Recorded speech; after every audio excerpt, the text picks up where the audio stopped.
En marzo de 1997, un buzo experimentado descendió a las profundidades de una cueva subacuánea en Quintana Roo con una cámara profesional.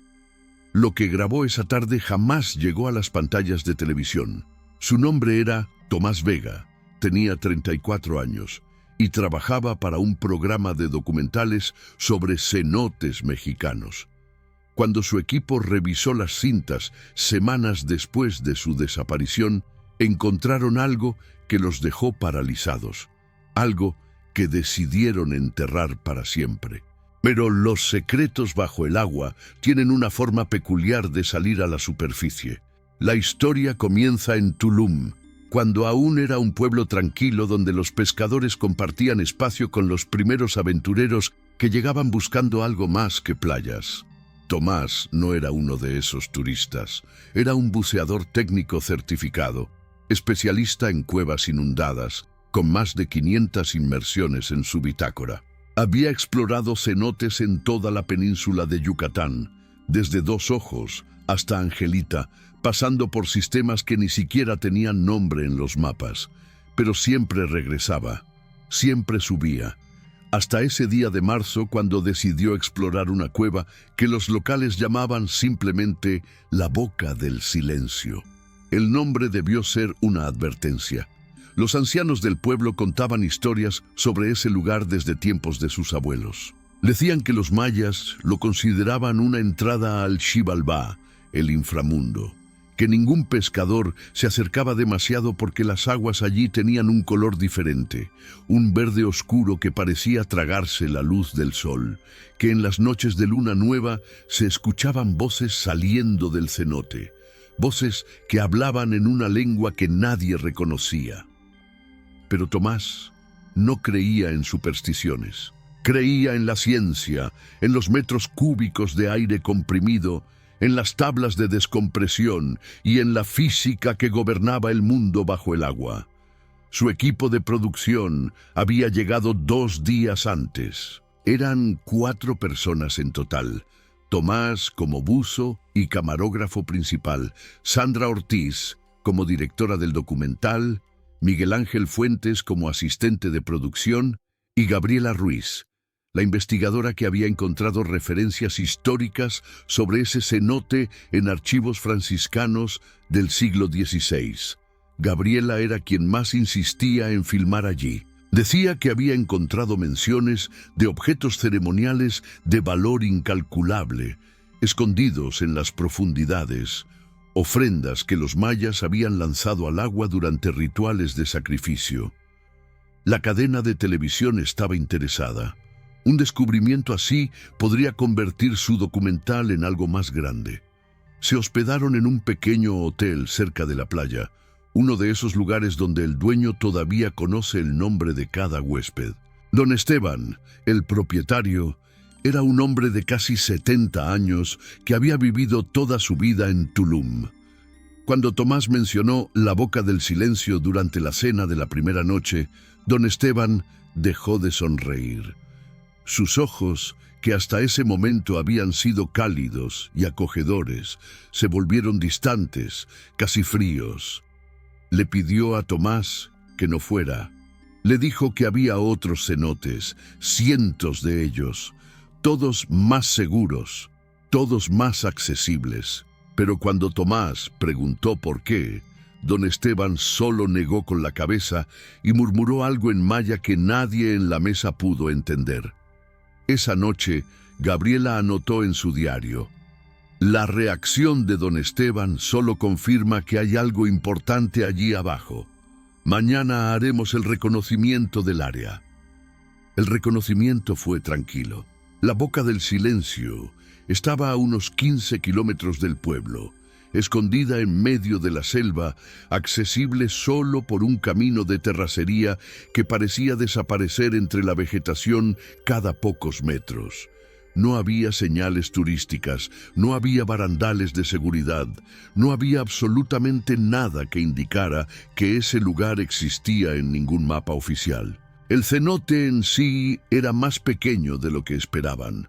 tal vez unos 20 metros de diámetro, rodeado de paredes rocosas cubiertas de musgo y raíces que descendían como venas desde los árboles de arriba. El agua era tan oscura que no podían ver más allá de los primeros centímetros de superficie. Tomás lanzó una piedra y contó 5 segundos antes de escuchar el chapoteo. Profundo, muy profundo. Sandra estaba emocionada. Las tomas aéreas del cenote serían espectaculares. Miguel Ángel ya estaba preparando el equipo de iluminación submarina, pero Gabriela se había quedado callada, observando las paredes del cenote con una intensidad que Tomás no le había visto antes. Finalmente, ella señaló unas marcas en la piedra, casi borradas por décadas de humedad y vegetación, pero aún visibles si sabías dónde mirar. Eran glifos mayas. Tomás no podía leerlos, pero Gabriela sí. Traducción aproximada. Aquí descansan los que miraron lo que no debían mirar. Debieron irse en ese momento. Debieron empacar todo el equipo, regresar al pueblo, elegir otro cenote. Pero la curiosidad es un anzuelo más fuerte que el miedo. Tomás decidió hacer una inmersión de reconocimiento al día siguiente. Solo él con la cámara, para evaluar las condiciones y determinar si era seguro filmar allí. Le prometió a Sandra que si encontraba algo peligroso, si las corrientes eran demasiado fuertes o la visibilidad demasiado mala, abandonarían el proyecto y buscarían otro lugar. Ella aceptó, pero le pidió que llevara radio submarina y que no bajara más de 30 metros. Tomás estuvo de acuerdo, o al menos eso dijeron los informes posteriores. Esa noche, Tomás revisó su equipo 3 veces. 2 tanques de aire, linterna principal y 2 de respaldo, computadora de buceo, cámara profesional en carcasa submarina, cable de seguridad y un carrete de cuerda para marcar el camino de regreso. Todo estaba perfecto, todo funcionaba. Cenó temprano, se acostó a las 9 y según Miguel Ángel, que compartía habitación con él, durmió profundamente. Pero a las 3 de la madrugada, Miguel Ángel se despertó y encontró a Tomás sentado en la cama, mirando por la ventana hacia la oscuridad de la selva. Cuando le preguntó si estaba bien, Tomás respondió sin voltear. ¿Escuchas eso? Miguel Ángel prestó atención. Solo había silencio, el tipo de silencio espeso que tiene la selva en la madrugada. No escucho nada, dijo Miguel Ángel. Y Tomás, todavía sin voltear, susurró. Exacto. A la mañana siguiente salieron hacia la boca del silencio a las 8. El cielo estaba despejado, perfecto para filmar. Sandra preparó la cámara de superficie, Miguel Ángel verificó los monitores y Gabriela tomaba notas constantemente en su libreta. Tomás se puso el traje de neopreno, ajustó las correas de los tanques y realizó todas las verificaciones de seguridad. 10:30 de la mañana. Hora de descender. Se colocó el regulador en la boca, encendió la cámara y con una seña a Sandra se dejó caer hacia atrás en el agua oscura. Las burbujas subieron a la superficie durante unos segundos. Luego, nada. Solo el sonido de la selva y el corazón acelerado de 3 personas esperando en la orilla. Si estas historias te atrapan, suscríbete al canal. Lo que viene a continuación cambiará todo lo que creías saber sobre lo que hay en las profundidades. Los primeros 10 metros fueron exactamente como Tomás esperaba. Agua fría, oscuridad casi total, exceptuando el haz de su linterna, paredes de roca caliza cubiertas de formaciones minerales que brillaban como huesos bajo la luz. Su respiración era constante, calmada, el ritmo perfecto de un buceador que ha hecho esto cientos de veces. La cámara grababa todo, cada metro de descenso, cada sombra que se movía en los límites de la luz. Arriba, en la superficie, Sandra miraba su reloj cada 30 segundos. 12 metros, 15 metros, 18 metros, todo normal. A los 20 metros, Tomás encontró la primera anomalía. No era algo dramático, no era algo que gritara peligro, era simplemente extraño. Las paredes de la cueva, que hasta ese momento habían sido irregulares y naturales, de pronto se volvieron lisas, demasiado lisas, como si hubieran sido pulidas a mano. Acercó la cámara y enfocó la superficie de la roca. No había marcas de herramientas, no había cinceladas, solo una suavidad antinatural que se extendía en todas direcciones. Gabriela había mencionado que los mayas a veces modificaban las cuevas para propósitos ceremoniales, pero esto era diferente. Esto parecía obra de algo con mucha más precisión, mucha más paciencia. Continuó descendiendo. 25 metros, 30 metros, el límite que había prometido no cruzar. Su computadora de buceo parpadeó una advertencia: tiempo de fondo limitado, descompresión requerida en el ascenso.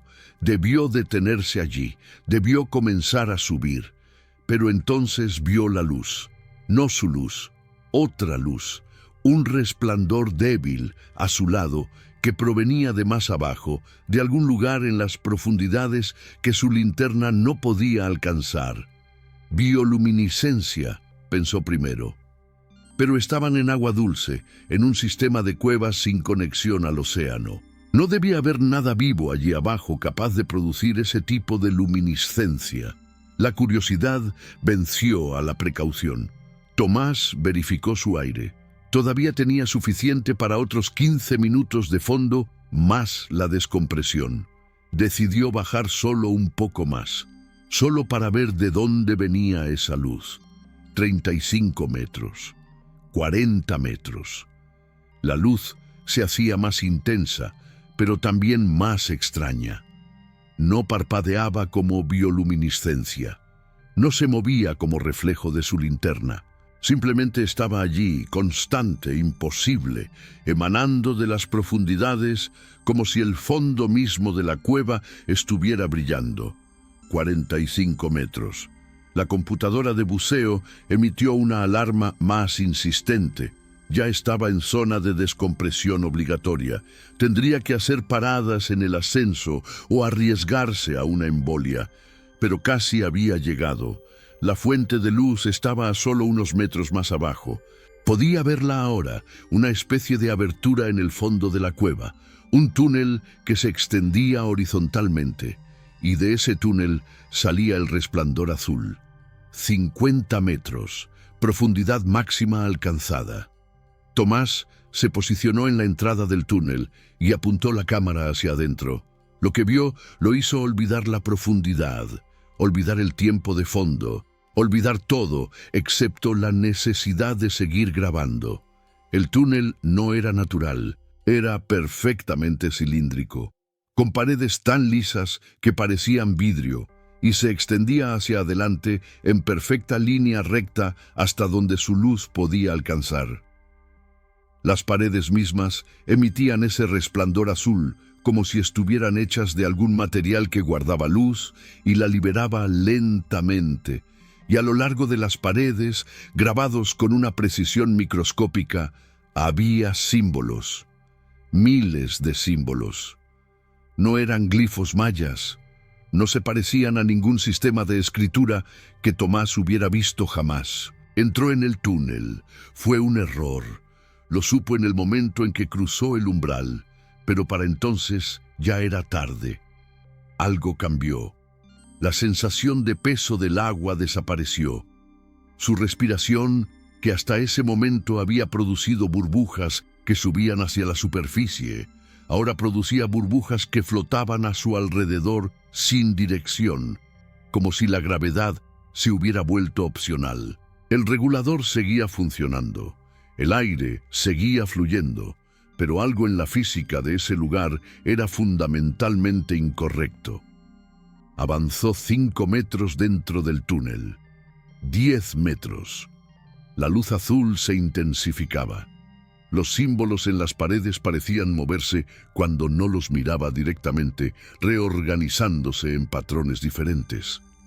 Y entonces escuchó el sonido. A través del agua, a través del silencio absoluto que debería reinar en esas profundidades, escuchó un sonido que no tenía razón de existir allí. Era como un canto, voces humanas, muchas voces, entonando algo que podría haber sido un rezo o podría haber sido una advertencia. Las voces no venían de adelante ni de atrás, venían de todas partes a la vez, como si las paredes mismas estuvieran cantando. La cámara seguía grabando. Todo esto quedaba registrado. Tomás lo sabía porque podía ver la luz roja de grabación reflejándose en el vidrio de su máscara. Se obligó a seguir adelante. 15 metros dentro del túnel, 20 metros. Y entonces vio las primeras ofrendas. Flotaban en el agua, suspendidas a diferentes alturas, como si alguien las hubiera colocado cuidadosamente en el aire y luego hubiera llenado el espacio con agua sin que cayeran. Había vasijas de cerámica decoradas con escenas de rituales. Había máscaras de jade con expresiones de terror. Había collares de oro que brillaban bajo la luz azul. Y había algo más, algo que hizo que Tomás se detuviera en seco. Huesos, huesos humanos. Pero no estaban en el fondo del túnel como cabría esperar. Estaban suspendidos en el agua, articulados en posiciones imposibles, formando figuras que parecían congeladas en medio de algún movimiento eterno. Un esqueleto completo flotaba con los brazos extendidos hacia arriba, como alcanzando algo que estaba más allá de su alcance. Otro estaba en posición fetal, perfectamente preservado, con fragmentos de tela aún adheridos a los huesos. Y todos, absolutamente todos, tenían las cuencas de los ojos orientadas hacia el fondo del túnel, hacia donde la luz era más intensa. Tomás verificó su aire. 10 minutos restantes. Debía irse ya. Debía comenzar el ascenso inmediatamente. Pero la cámara seguía grabando, y él sabía que si se iba ahora, nunca volvería. Nunca sabría qué había al final de ese túnel. Tomó una decisión. 5 minutos más. Solo 5 minutos más hacia adelante, y luego subiría sin importar qué encontrara. Se impulsó con las aletas, pasando entre los esqueletos flotantes, sintiendo cómo el agua a su alrededor se volvía más densa, más pesada, como si estuviera nadando a través de algo que ya no era completamente líquido. 30 metros dentro del túnel, 40 metros. El canto se había vuelto más fuerte, más claro. Ya no eran solo voces. Podía distinguir palabras, aunque no entendía el idioma. Eran palabras antiguas, palabras que sonaban como si hubieran sido pronunciadas por primera vez cuando el mundo aún era joven. Y entonces vio el final del túnel. Allí adelante, a no más de 10 metros, el túnel se abría hacia una cámara más grande. Y en esa cámara había algo que brillaba con una intensidad que hizo que Tomás tuviera que entrecerrar los ojos. No era luz azul, era algo más. Algo que pulsaba como si estuviera vivo.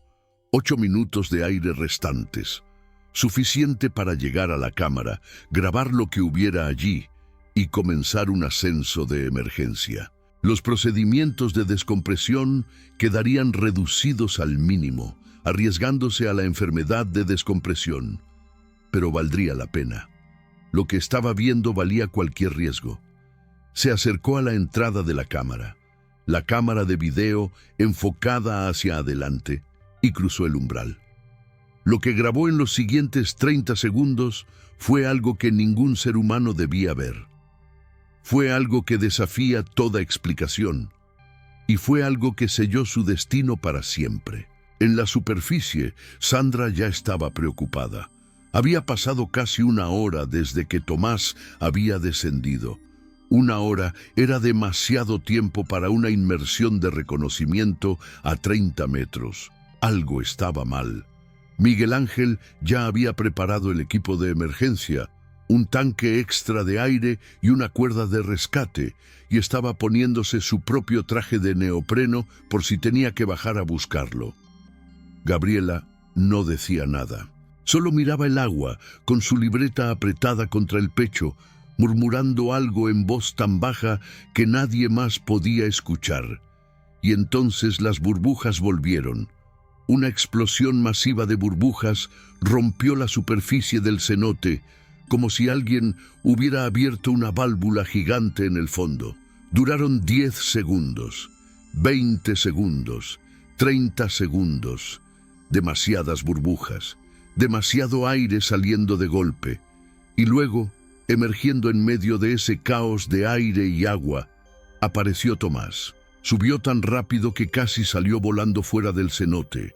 Sus ojos estaban abiertos detrás de la máscara, abiertos de par en par, mirando hacia arriba pero sin ver realmente nada. Miguel Ángel se lanzó al agua inmediatamente, nadó hasta él y lo arrastró hasta la orilla.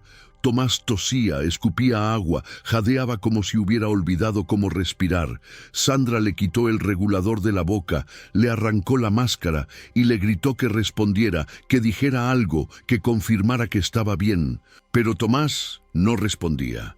Solo miraba al cielo, con lágrimas cayendo por sus mejillas, murmurando una y otra vez la misma frase.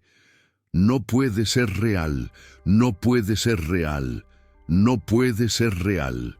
La cámara seguía atada a su muñeca, todavía encendida, todavía grabando el cielo, las copas de los árboles, los rostros aterrorizados de su equipo. Tardaron 20 minutos en calmarlo lo suficiente para llevarlo de vuelta al vehículo. No podía caminar bien. Sus piernas temblaban y cada pocos pasos tenía que detenerse y apoyarse en alguien. Miguel Ángel le preguntó si sentía dolor en las articulaciones, si tenía problemas para respirar. Todos los síntomas de embolia por descompresión. Tomás negó con la cabeza. No era dolor físico. Era algo peor. Era el peso de haber visto algo que su mente no podía procesar, algo que contradecía cada ley de la realidad que conocía. Durante todo el viaje de regreso al pueblo, Tomás no soltó la cámara. La sostenía contra su pecho como si fuera lo único real en el mundo. Cuando Sandra intentó tomarla para revisarla, él se apartó violentamente y gritó: ¡No!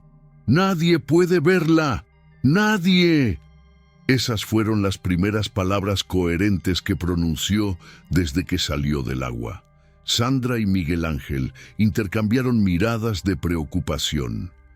Gabriela, en el asiento trasero, había dejado de tomar notas. Solo miraba la cámara con una expresión que era mitad fascinación, mitad terror. Llegaron al hotel a las 3 de la tarde. Don Esteban los vio entrar y supo inmediatamente que algo había pasado. Se acercó a Tomás, le puso una mano en el hombro y le preguntó en voz baja: ¿Bajaste al túnel? Tomás levantó la vista, sorprendido de que don Esteban supiera sobre el túnel.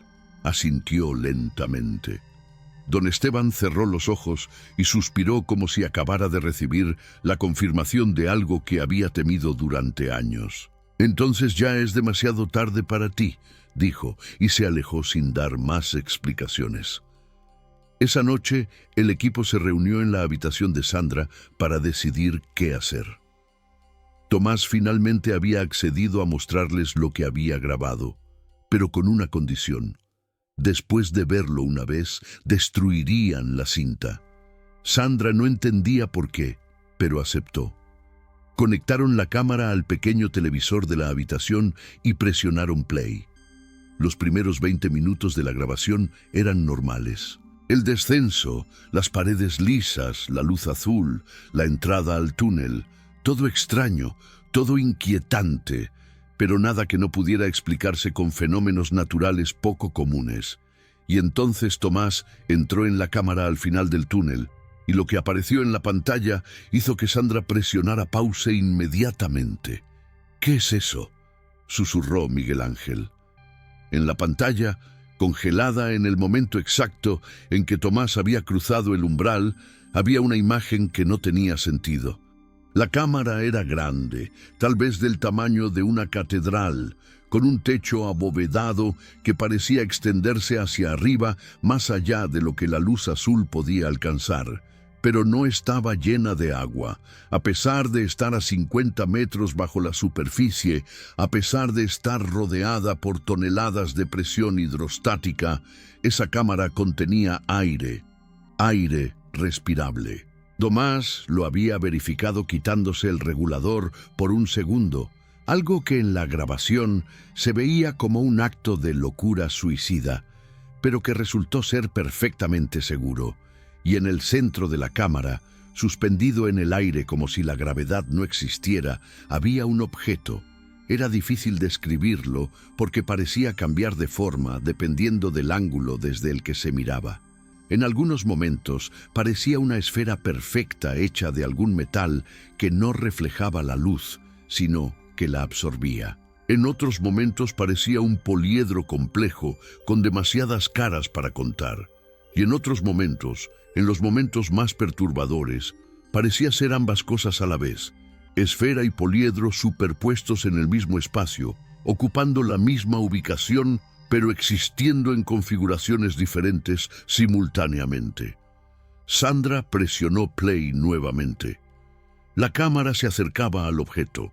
El sonido del canto se intensificaba hasta convertirse en algo casi insoportable, una cacofonía de voces que cantaban en armonías que el oído humano no estaba diseñado para procesar. Y entonces, cuando Tomás estuvo a menos de 5 metros del objeto, sucedió. El objeto se abrió, no como una puerta que se abre, no como una caja que revela su contenido. Se abrió como se abre una flor, como se abre una herida, como se abre una dimensión en el espacio mismo, y de su interior emergió luz, luz que no era luz, luz que era algo más fundamental, algo anterior a la luz, algo que existía antes de que el universo aprendiera cómo ser luminoso. Y en esa luz había formas, figuras que se movían con propósito pero sin forma definida. Eran grandes, mucho más grandes que cualquier ser humano, pero también eran pequeñas, como si su tamaño fuera algo relativo, algo que cambiaba dependiendo de quién las estaba mirando. Y estaban mirando de vuelta. A través de la cámara, a través del tiempo, a través de la distancia que separaba ese momento del momento presente en la habitación del hotel, esas cosas estaban mirando directamente a las personas que observaban la grabación. Sandra sintió que algo dentro de su mente se movía, algo que no debía moverse, algo que había estado dormido toda su vida y que ahora se estaba despertando. Apagó el televisor inmediatamente. La habitación quedó en silencio. Nadie habló durante casi un minuto. Finalmente, Gabriela rompió el silencio con voz temblorosa. Necesitamos llevar esto a la cadena de televisión. Esto es el descubrimiento más importante de la historia de la humanidad. Esto prueba que no estamos solos, que nunca estuvimos solos. Pero Tomás negó con la cabeza violentamente. No, no entienden. Esas cosas no quieren ser descubiertas, no quieren que sepamos que existen, y ahora que las he visto, ahora que las he grabado, van a venir por mí. Puedo sentirlas. Cada segundo que pasa, puedo sentirlas más cerca. Sandra intentó calmarlo. Le dijo que estaba en shock, que la experiencia había sido traumática, pero que estaba a salvo ahora. Miguel Ángel sugirió llamar a un médico, tal vez llevarlo a un hospital en Cancún para un chequeo completo, pero Tomás solo repetía: «Destruyan la cinta, por favor, antes de que sea demasiado tarde». Gabriela se opuso. Dijo que si destruían la evidencia, nadie les creería nunca. Dijo que tenían la responsabilidad con la humanidad de revelar lo que habían encontrado. Y entonces, mientras discutían, algo extraño comenzó a suceder. Las luces de la habitación comenzaron a parpadear, primero lentamente, luego más rápido, hasta que finalmente se apagaron por completo. En la oscuridad escucharon un sonido, el mismo sonido que estaba en la grabación, el canto, las voces, pero ahora no venían de la televisión, venían de afuera, de la selva, acercándose lentamente hacia el hotel. Tomás se puso de pie de un salto con los ojos llenos de pánico. «Ya están aquí», susurró. «Ya vienen por nosotros». Lo que sucedió esa noche en el hotel nunca quedó completamente claro. Los registros oficiales dicen que hubo un apagón generalizado en toda la región. Algo no inusual en la zona durante la temporada de lluvias, a pesar de que no había llovido. Don Esteban, que estaba en la recepción cuando las luces se apagaron, dijo que escuchó gritos provenientes de la habitación de Sandra, seguidos de un silencio pesado que duró exactamente 5 minutos. Cuando las luces volvieron, subió inmediatamente para verificar que todo estuviera bien. Encontró la puerta abierta y la habitación vacía. No completamente vacía. La cámara estaba sobre la cama, con la carcasa rota como si alguien hubiera intentado destrozarla, pero se hubiera detenido a medio camino. La cinta seguía dentro, intacta. Sandra, Miguel Ángel y Gabriela aparecieron 2 horas después, caminando por la carretera que venía de la selva. No recordaban cómo habían llegado allí. No recordaban haber salido de la habitación. El último recuerdo claro que tenían era el momento en que las luces se apagaron. Todo lo demás era una nebulosa de imágenes fragmentadas. Luz azul, voces cantando, la sensación de estar moviéndose sin usar las piernas, de estar volando o flotando o siendo transportados por algo que no podían ver pero podían sentir. Cuando les preguntaron por Tomás, se miraron entre sí con confusión. «¿Tomás?», repitió Sandra, como si estuviera tratando de recordar quién era esa persona. «Tomás vino con nosotros, ¿verdad?». La búsqueda comenzó al amanecer. Policía local, guardabosques, voluntarios del pueblo, revisaron cada metro de selva alrededor del hotel. Revisaron la boca del silencio, aunque nadie quiso descender al agua. Revisaron los caminos, las playas, los cenotes cercanos. No encontraron nada, ni rastro de Tomás Vega, ni su traje de buceo, ni sus identificaciones, ni siquiera una huella. Era como si simplemente hubiera dejado de existir. La cadena de televisión para la que trabajaba envió representantes. Hubo entrevistas, hubo declaraciones, hubo mucha especulación en los periódicos sobre accidentes de buceo y corrientes subterráneas. Pero nadie mencionó el túnel, nadie mencionó el objeto y nadie mencionó la cinta. Sandra tomó la decisión de llevarse la cinta de vuelta a Ciudad de México, en secreto, sin decirle a la cadena, sin decirle siquiera a Miguel Ángel y Gabriela. Algo dentro de ella sabía que esa grabación no podía caer en manos equivocadas, pero también sabía que no podía destruirla. Era evidencia, era prueba, era lo único que quedaba de Tomás y de lo que había visto en esas profundidades. La guardó en una caja de seguridad en su departamento y trató de seguir con su vida. Pero las pesadillas comenzaron esa misma semana. Sueños donde estaba en el túnel, donde el agua se convertía en luz, donde las cosas sin forma la miraban con algo que podría haber sido curiosidad o podría haber sido hambre.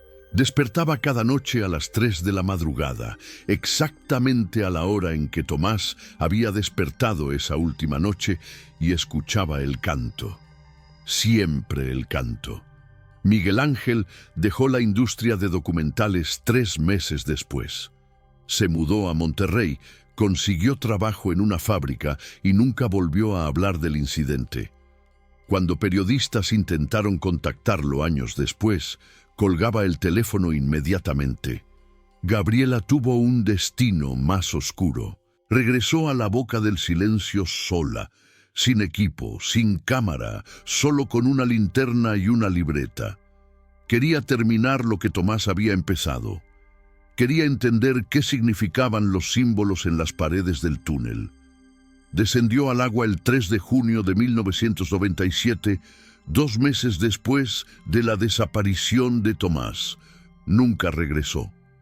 Su cuerpo fue encontrado 3 semanas después, flotando en la superficie del cenote, pero cuando los forenses hicieron la autopsia, encontraron algo imposible. No había agua en sus pulmones, no había signos de ahogamiento. De hecho, no había ninguna causa de muerte discernible. Su corazón simplemente había dejado de latir mientras ella estaba bajo el agua, como si alguien hubiera apretado un interruptor y la hubiera apagado. Sandra guardó la cinta durante 26 años. 26 años de pesadillas. 26 años de escuchar el canto cada noche a las 3 de la madrugada. 26 años de sentir que algo la observaba desde las sombras, esperando el momento correcto. En 2023, ahora con 62 años, finalmente decidió hacer algo con la grabación. No podía destruirla. Había intentado hacerlo docenas de veces, pero cada vez que sostenía la cinta sobre una llama o sobre un imán, sus manos temblaban tanto que tenía que detenerse. Era como si la cinta se protegiera a sí misma, como si el objeto que había sido grabado todavía ejerciera algún tipo de influencia sobre su contenido. Contactó a un investigador independiente, alguien fuera de los círculos oficiales, alguien que tenía reputación de creer en cosas que otros desestimaban. Le envió copias digitalizadas de segmentos específicos de la grabación.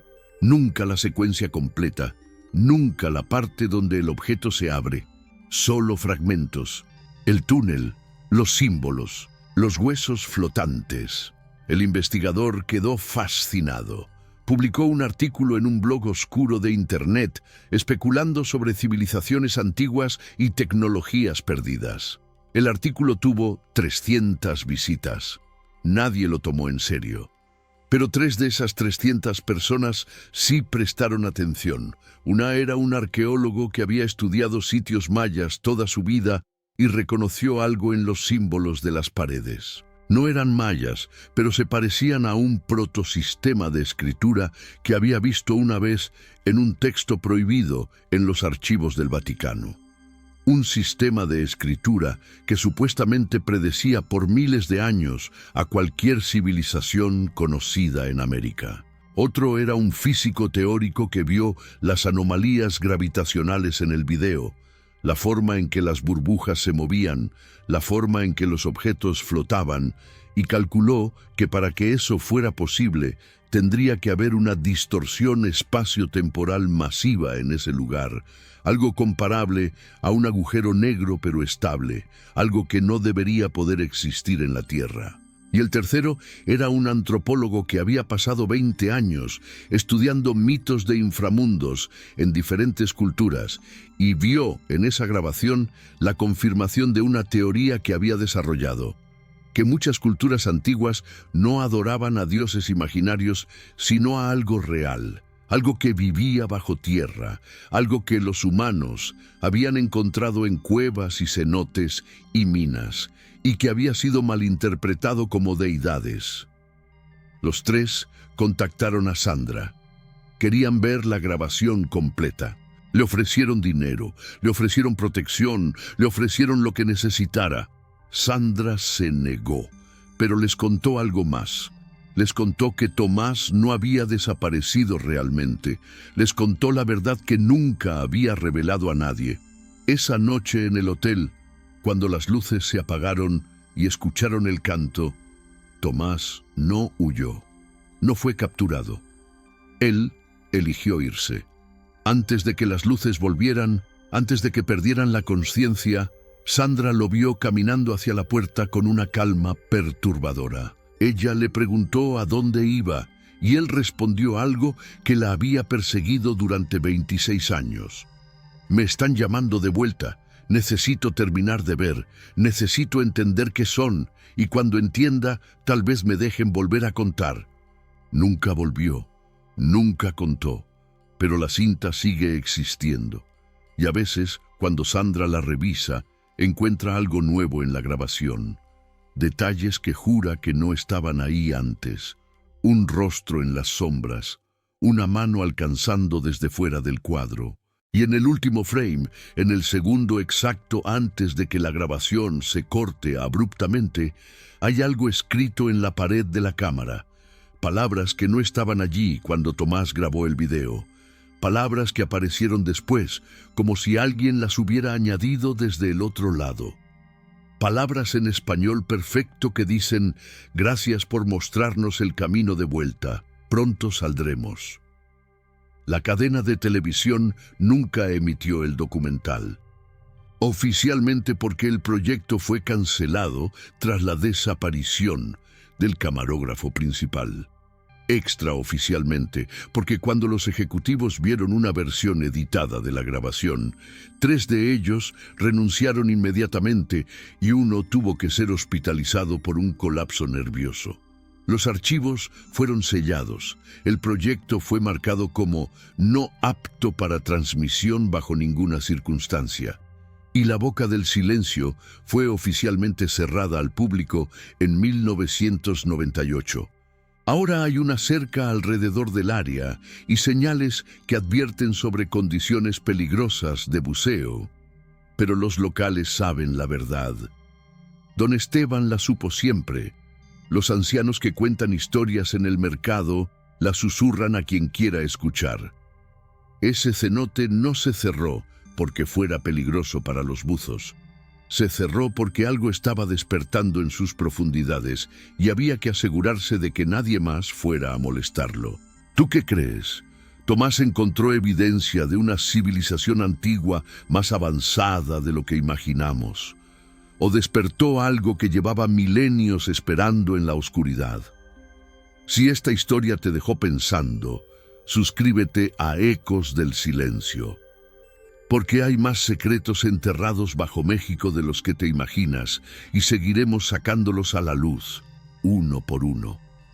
Activa las notificaciones. Tal vez la próxima historia sea sobre lo que hay bajo tu propia ciudad.